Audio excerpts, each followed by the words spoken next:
1, 2, 3, come on!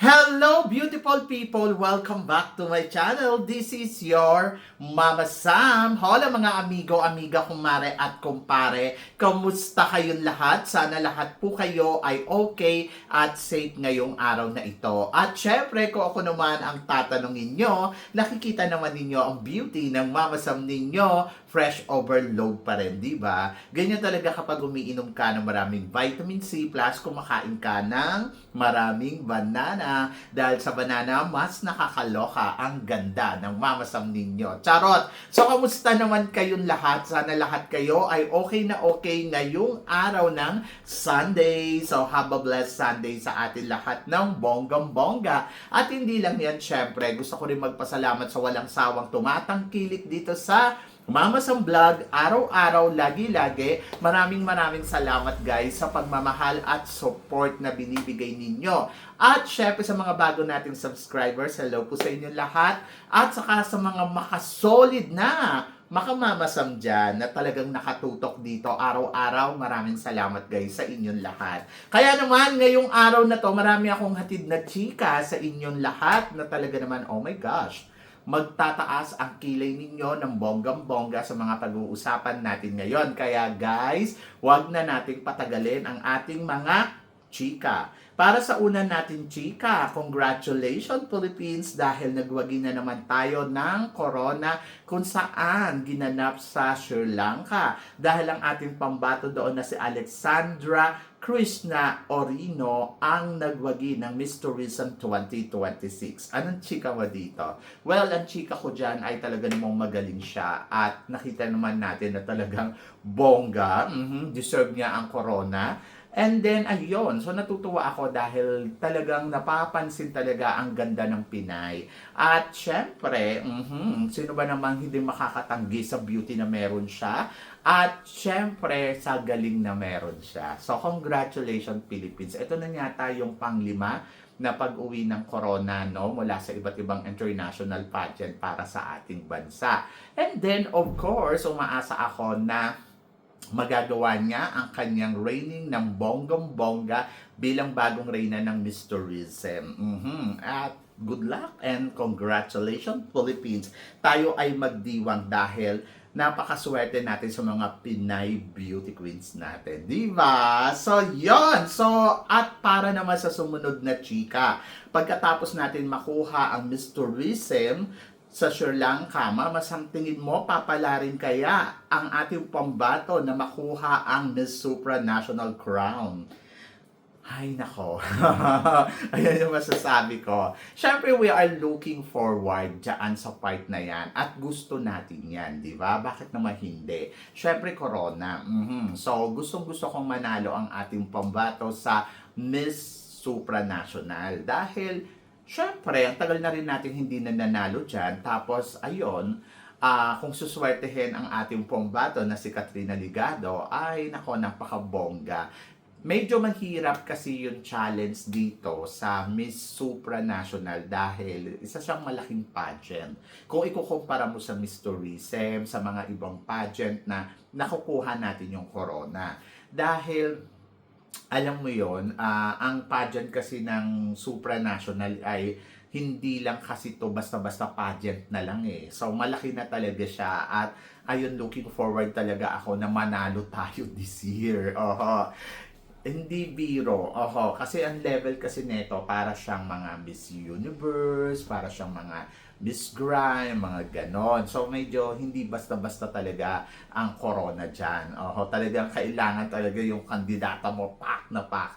So since napak naman ang ating Katrina Ligado, so ayun, so abangan na lang natin kung siya nga ang makakapag-uwi ng corona. But wish all the best, di ba, for the Philippines. At laban lang yan. Ganon! At para naman sa sumunod natin, chika, mamaya na nga magaganap ang Top Model Challenge para sa mga kandidata dito sa Miss Supranational, kung saan abangan ninyo mamaya ang performance na ipapakita ng ating pambato na si Katrina Ligado.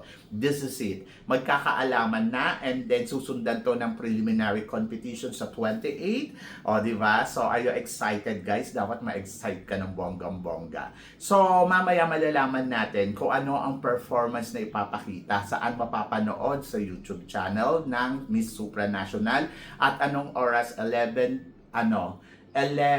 p.m. Sa Philippine time. Abangan ninyo yan. 11 p.m. Philippine time. So, 9, parang 10 p.m. dito. So, sa mga nagtatanong sa akin, sa mga nagme-message sa akin, mapapanood nyo siya sa YouTube channel mamayang 11 p.m. And then, of course, supportahan natin Philippines, di ba? So, yon, looking forward talaga ako sa ipapakita dyan ni Miss Philippines. And I'm so excited, di ba? So, mamaya malalaman na natin yan. And then, good luck syempre kay Katrina Ligado. Para sa sumunod na chika, eto nga, isa din sa mga pinag-uusapan ngayon sa social media, syempre, ang ating pambato sa Miss International. Mama Sam, tingin mo, makuha kaya ni Katrina Johnson ang corona ng Miss International ngayong taon na to? Marami nagsasabi na maliit daw si Katrina Johnson at mahihirapan daw makuha ang corona. Nakakaloka naman.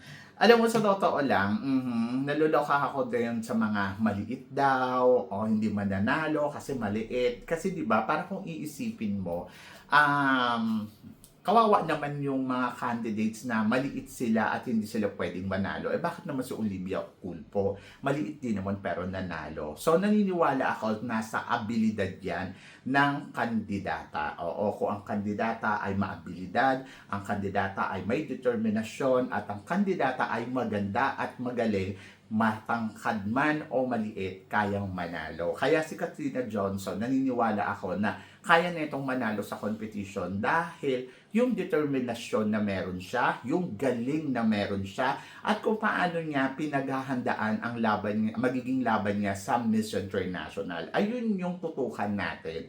And then ako, para sa akin, yes, medyo maraming mga matatangkad talaga na Miss International, at as long as possible, ang gusto nila ay talagang may height. Aminin natin yon, sa mga organization, lagi ko naririnig, gusto talaga nila matangkad.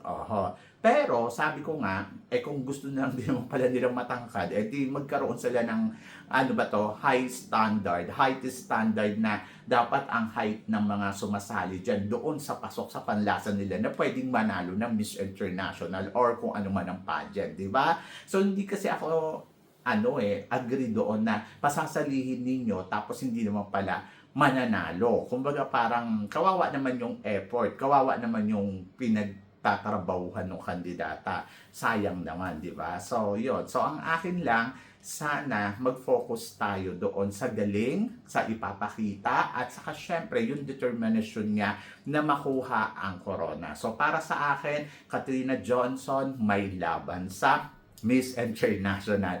At feeling ko, lalaban siya ng bonggang-bongga. Di ba? So, yon, wish all the best at magtiwala. More than doon sa pagdudahan.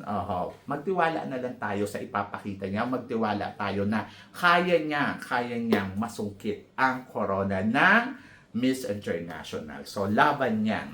Nakakaloka. Bakit naman si Lara Kigaman, hindi naman katangkada. Naliit lang kaya ni Lara Kigaman, pero naging Miss International, di ba? So, ako, para sa akin, may laban pa rin ang pambato natin. At tiwala na lang talaga. Yon.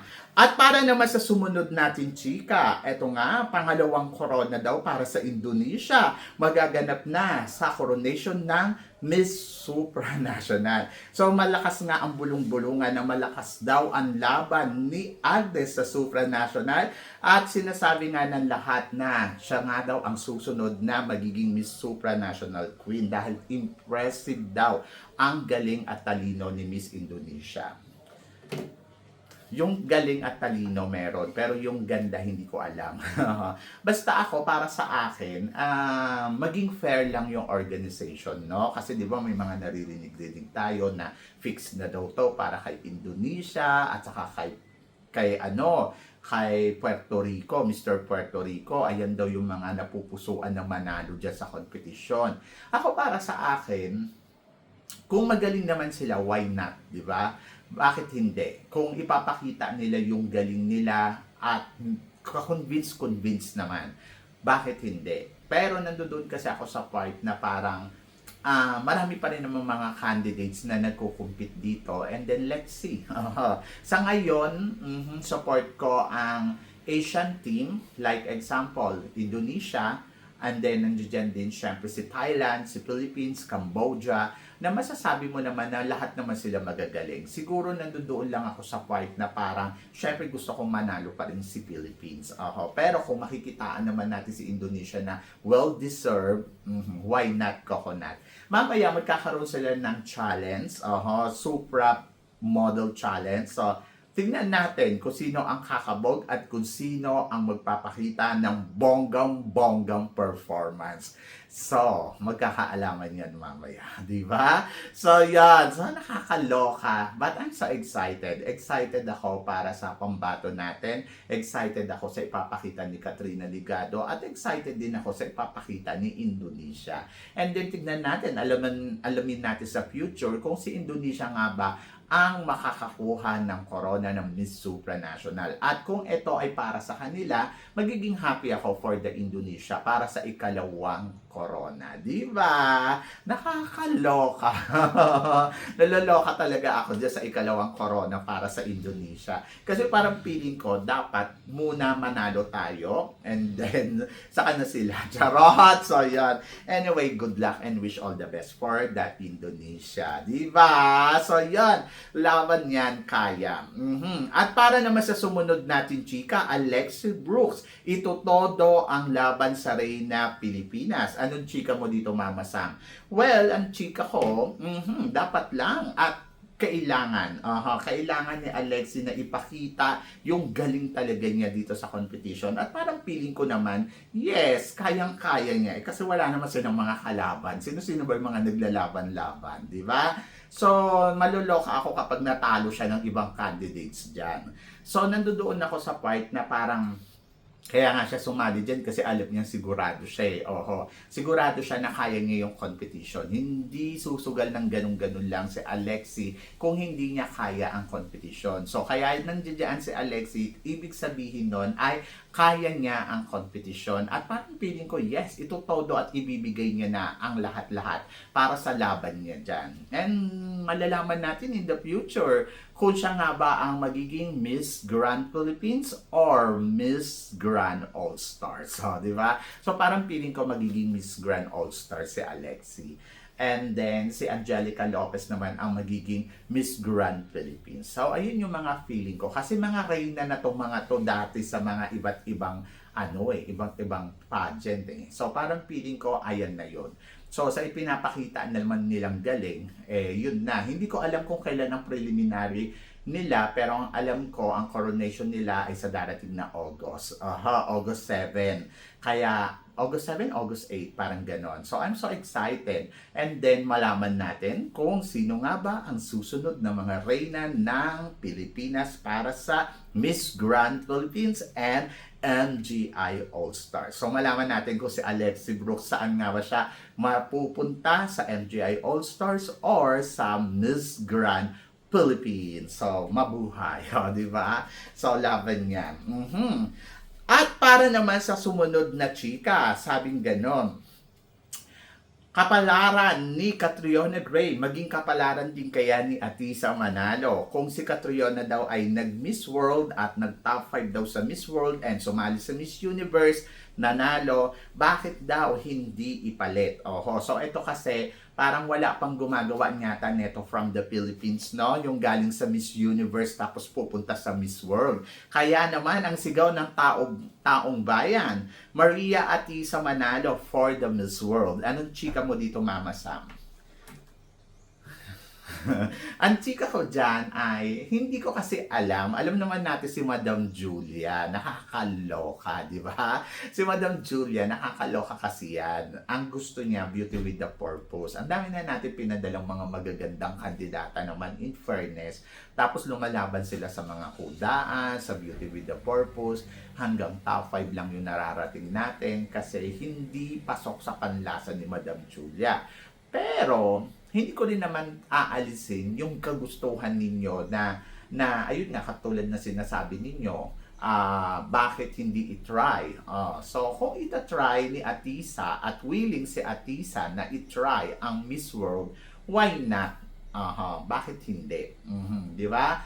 So, malay ninyo, manalo siya ng Miss World. Ako ang tatanungin ninyo ha. Si Atisa, syempre gusto ko matapos yung kanyang journey na with crown. Pero kasi parang feeling ko, paano siya sasali sa Miss World? Una, hindi naman ganun ka-strong yung advokasya niya. Pangalawa, ang masasabi ko din ay, tawag dito, overage na siya. Kaya parang hindi na pasok ang lola mo sa edad niya dito sa Miss World. Kasi hanggang 27 lang yata or 28. Magto-29 na si Atisa. Sana si Atisa, inuna niya ang Miss World bago naging Miss Universe. Ganon. At natutuwa naman ako kay Atisa dahil nakikita ng tao na, alam mo yon, na gusto pa rin talaga nila maging reyna ang Atisa Manalo. Sa kabila ng lahat, ay talagang naniniwala talaga sila sa pambansang bayani. Pero nakakaloka, no? Diyos ko Lord, talagang ang mga tao talaga, ayaw talaga nila tigilan si Atisa Manalo. Si Atisa, ayun, nag-aartista na. But ako, para sa akin, kung kaya at gusto ni Atisa, why not coconut? Pero tulad ng sinabi ko, walang kasiguraduhan kung mananalo ang Atisa Manalo sa Miss World. Kung papala rin, okay. Pero sabi ko nga, overage na si Atisa para sa Miss World, kaya hindi to pwedeng sumali sa Miss World. Pero na lang kung tataasan ni Madam Julia. Kung pupunta si Atisa sa Miss Supranational, ayun, maniniwala pa ako na okay, pwedeng-pwede si Atisa dyan. Pero sabi nga ganun, Mama Sam, MGI All-Stars, ano ba? So, doon na tayo sa tawag dito, sa mag-supra na lang siya. Kasi parang feeling ko kasi pag supra, parang alam mo yon, pwedeng-pwede ang Atisa Manalo, yung beauty nga, talagang magiging reyna yan dyan. Pero, wala, pinili niya nga yung Miss Cosmo more than sa supranational, di ba? Anyway, so good luck kay Atisa, and then tingnan natin kung ang kapalaran ay magiging parehas. Eto ang parehas, mga laeterang Latinas. So talaga daw, tawag dito, certified na mga laitera daw ang mga Latinas na to, na si Lupita Jones at saka si Osmel, na parehas na naging hurado sa MGI All-Stars. Well, siguro, iba kasi ang tingin nila sa beauty queen. Ayun, pag sinabing beauty, para sa kanila yung ritokada, iba yung dating, 'di ba? Ito nga si Osmel, hindi siya nagagandahan kay Indonesia, kay Agnes. Kayo ba nagagandahan ba kayo kay Agnes? Charot. And then very Asian beauty. And then hindi ko naman mabiblame si Osmel kung hindi niya gusto ang beauty ni Agnes. Ano niya yun? Reference niya yun eh. So, sabi ko nga, pagdating dito kay Osmel, umasa ka na mataas ang standard niyan pagdating sa beauty queen. Kasi nga, di ba, beauty queen maker siya. Tapos, alam niya kung paano tumingin ng isang beauty queen. Ang beauty queen para sa kanya ay kailangan perfect. So, matangkad, maganda ang mata, maganda ang bibig, maganda ang smile, ganon, maganda ang gumalaw. Ayun ang beauty queen sa kanya. So, hindi ko siya masisisi. Kasi meron siyang standard ng level ng isang beauty queen. And then, pagdating naman kay Lupita Jones, eto talaga, malupit. Pero, syempre, sa kabilang banda, kung iisipin mo, si Lupita Jones, syempre, gusto pa rin niya talaga yung mga Mexican beauty, di ba? Hindi ko nga alam kung bakit si Fatima hindi niya gusto eh. Imagine mo kung paano niya tirahin si Fatima, di ba? Pero, naiintindihan ko rin naman sa kabilang banda. But my question is, kung si Fatima ba ay under for Lupita Jones at ginawa niya itong Miss Universe Mexico, tapos nanalo sa Mexico, lalaitin kaya niya? Charot. Di ba? So, napaisip ako doon eh, na parang, nako, kaya mo lang nilalaitin kasi may galit ka sa may galit ka sa tawag dito sa organization. Pero dito ko napatunayan kung gaano kasama ugali ni Lupita Jones. Kasi kapwa nilang Reyna, kapwa nilang Miss Universe, sister. Tapos, kabansa pa niya. Pero kung lait-laitin niya, bongga. Ang akin lang sana, dito mo talaga, konting control lang. Konting respeto. Ayun, kay Fatima Lupita. Kasi parang feeling ko, wala ka rin namang karapatan na husgahan si Fatima. Dahil kung tutuusin, mas maganda pa si Fatima more than kay Lupita Jones. Do you agree? So, yan! So, nakakaloka. Maraming best ko na siya nakita at maraming best ko na siya nasalubong. Hindi talaga ako nagagandahan kay Lupita. Sorry to say. Charot! So, yan! So, kayo guys, ano guys ang masasabi ninyo dito sa mga pinag-uusapan natin ngayon? I-comment below mo yan para at least malaman ko naman kung ano naman ang chika mo dito sa mga tinatalakay natin. Syempre, maraming salamat po sa inyong lahat sa love and support na binibigay ninyo syempre dito sa channel ko. At sa mga hindi pa nakaka-follow at nakaka-subscribe, baka naman please don't forget to click like and subscribe my channel at i-click nyo na rin po ang notification bell to more updated syempre sa aking mga chika. Sabi ng ganon, always keep smiling and laban lang. So guys, hanggang dito na lang. Hanggang sa muli nating chikahan. See you tomorrow. Thank you guys.